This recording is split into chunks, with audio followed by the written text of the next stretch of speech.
Welcome to the First Time Facilitator podcast. Whether you're a first-time facilitator or a seasoned pro, listen in for tips and tricks to make a bigger impact at the next workshop you deliver. And now, your host, Leanne Hughes. G'day and welcome to the show. I'm your host, Leanne Hughes, and I'm here to help you create unpredictable workshop experiences that predictably work. Oh my gosh, we're here, episode 7 of 7. It actually feels like a lot longer ago when I was recording episode 1. So what this is a 7-part mini-series where I answer the question, what I wish that I knew when I started my facilitation business. Now, this is all in the lead up to an epic episode I'm releasing in a few short hours, where I actually ask 22 brilliant facilitation business owners what they wish they knew. I'm also doing this in the lead up to invite you to my private community. Doors are open only till tomorrow. The community is called Show.Up. It is a community for consultants, facilitators, and trainers who want to score amazing opportunities but don't know how to market themselves with ease yet. So founding members offer is only open till tomorrow, Tuesday, the 12th of May. We've got some brilliant people in the group, and I just can't wait to share the vision and also craft all the content and interaction and connection with all of us. It's all about less overwhelm. So I'm not going to throw and smash you with webinar after webinar. It's about making good progress, good steady progress that's manageable in between everything else that we do as people and as business owners. Now, because today's episode is tip number 7, we've come to the end of this format. I just wanted to quickly share with you the other tips from days 1 to 6. So tip 1 was really all about being consistent in how you show up, which is, I guess, the premise behind my group, Show Up. But it's important to be consistent across the platform that you choose in terms of your social media, but also in your relationships. Tip 2 was all about creating a lead magnet to build your email list. It's the best bit of marketing real estate you can have is your own email list. And I share some tips on how to do that.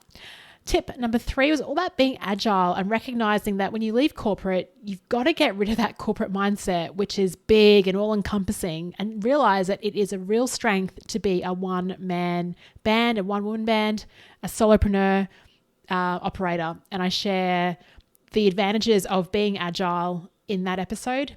Tip number 4 was all about social proof, and I shared a Facebook Live that I did in my group called The Flip Chart.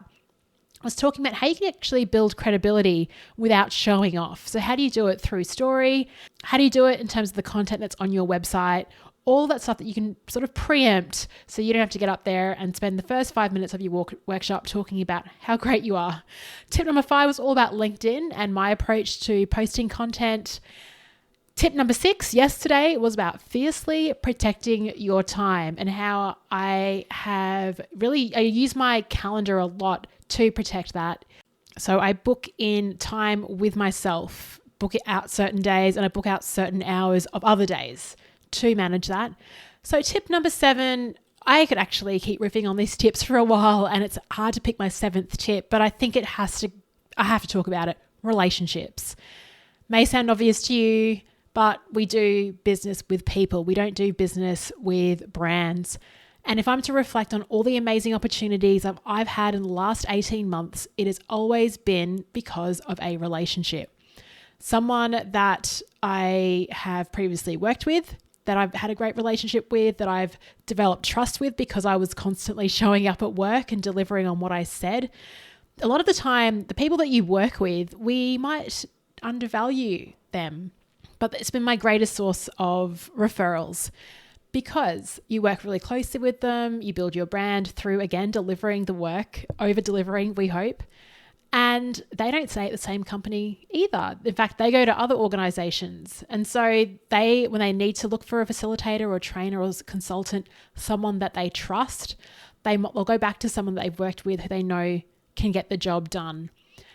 So that's been the biggest source of opportunities for me, our previous relationships, but also nurturing the relationships that I've made on a platform like LinkedIn. I talked about that on tip number 5. I think a lot of people look at content strategy on LinkedIn in terms of what will I post up, but think of the other 50% as what can you offer other people? Are you engaging with other people's content? Are you helping them out? Are you engaging in conversation? Are you taking their comments and moving it into your DM box and having conversations that way? Are you genuinely curious about this person? How are you nurturing that relationship? I've got to put a call out to a really great resource. Jordan Harbinger does the 6-minute networking. It's a free course you can find on his website over at jordanharbinger.com/course. Now, Jordan was a guest on episode 100 of the First Time Facilitator podcast. I love his show. If you listen to anything that Jordan says, particularly on his segment Feedback Friday, he says the best way to future-proof yourself, to career-proof, to business-proof yourself is to have a good network, have a strong network. What he does is he's really systemized relationship building. And of course, we know there's things like CRMs out there, but typically we think that's something that big organizations should use to keep in touch with their clients and track contact.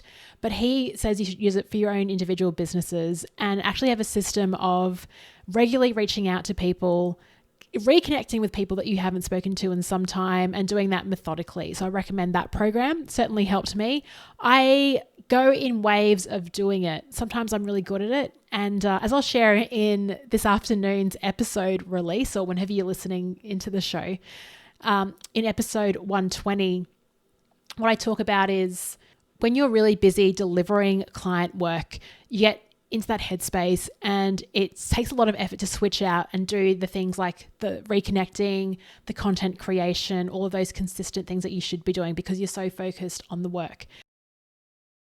So it's really about how do you develop tiny habits that you can continue to implement even while you're really busy doing the client stuff, because you've got to keep that moving. You can't just stop engaging with people while you're busy, and then when you stop being busy, you're wondering where everyone's gone. It's a constant process of creating and connecting.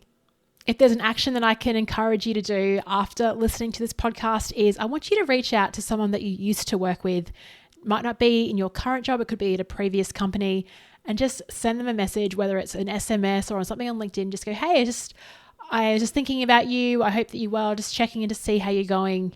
And just leaving it open, maybe even writing at the end, no rush to reply.